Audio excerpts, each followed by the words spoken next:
Bonjour mesdames et messieurs et bienvenue dans ce flash d'information. Les élections régionales et municipales en Côte d'Ivoire, c'était hier sur l'ensemble du territoire.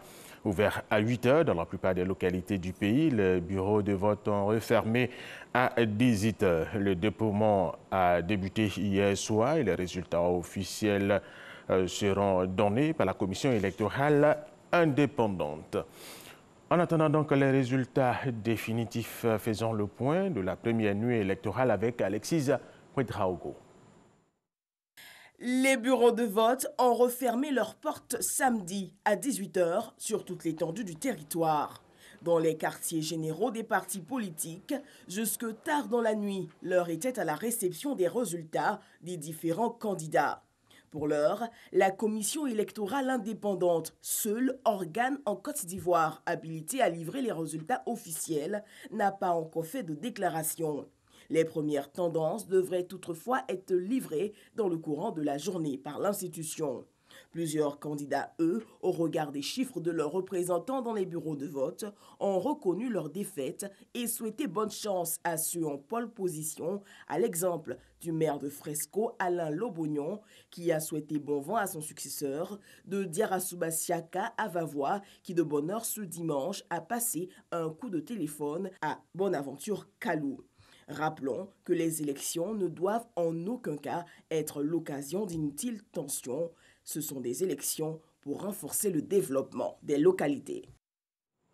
Le magazine de ce dimanche est collé à l'actualité en Côte d'Ivoire, les élections régionales et municipales. C'était hier, le dépouillement est en cours. Que s'est-il passé lors de ces élections sur l'ensemble du territoire ivoirien? On en parle dans quelques instants avec Salimata Porqué, présidente de la plateforme panafricaine des femmes et des jeunes pour la paix et la démocratie et la bonne gouvernance. Ce sera tout à l'heure à 13 h.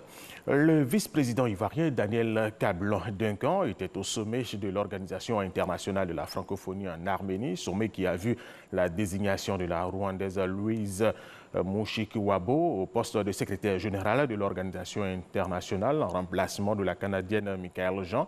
Lors de ce sommet, le vice-président ivoirien a échangé avec le vice-ministre du Kosovo, le président de l'Assemblée nationale du Québec et plusieurs opérateurs économiques. La cérémonie d'ouverture des assemblées annuelles de la Banque mondiale et du Fonds monétaire international FMI a été marquée par l'engagement des pays membres à faire de la lutte contre la pauvreté une exigence majeure. Pour sa part, la Côte d'Ivoire déclare être en phase avec la nouvelle vision des institutions de Bretton Woods qui met le capital humain au centre de tout développement. Adama Koné. Les institutions de Bretton Woods viennent d'engager les 189 pays membres dans la réalisation d'un rêve, celui de se réveiller dans un monde sans pauvreté. La cérémonie d'ouverture des assemblées annuelles 2018 à Bali, en Indonésie, a été marquée par la détermination des partis à lutter contre les inégalités. Une option déjà prise par la Côte d'Ivoire. La Côte d'Ivoire peut retenir qu'elle est dans la bonne direction, qu'elle a fait le bon choix. Parce que le président de la République et le Premier ministre nous ont autorisés à venir à ces réunions annuelles, au cours desquelles nous faisons le bilan un peu avec ces institutions de ce qui s'est passé l'année dernière et ensuite les projections pour les années à venir. Donc les nouvelles orientations qui sont données par la Banque mondiale et le Fonds, c'est un peu ça. La lutte contre la pauvreté, la réduction de la pauvreté, la croissance inclusive et puis aussi l'investissement dans le capital humain. Donc notre programme de gouvernement actuellement en Côte d'Ivoire est vraiment orienté vers le social, vers ces directions qui ont été indiquées. Pour le président indonésien Joko Widodo, lutter contre la pauvreté ramène les pays riches à se rapprocher des pays pauvres dans une coopération fructueuse et non se lancer dans une compétition préjudiciable. Réussir ce pari invite, selon le président de la Banque mondiale, Jim Yong Kim, à investir dans l'homme. C'est qu'avait réussi la Finlande qui, en 47 ans, a changé de statut, passant de pays pauvres à une économie prospère.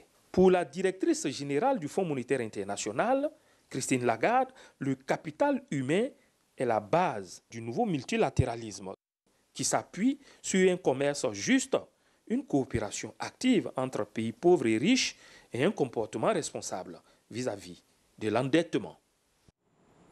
Et nous allons terminer avec cette information. 7 dirigeants du sport kenyan, dont un ancien ministre des Sports Hassan Areroe, vont être inculpés de corruption et détournement de plus de 500 000 $ lors des Jeux Olympiques 2016 à Rio de Janeiro, au Brésil, a indiqué hier samedi le procureur général du Kenya. C'est la fin de ce flash d'information. Merci de l'avoir suivi.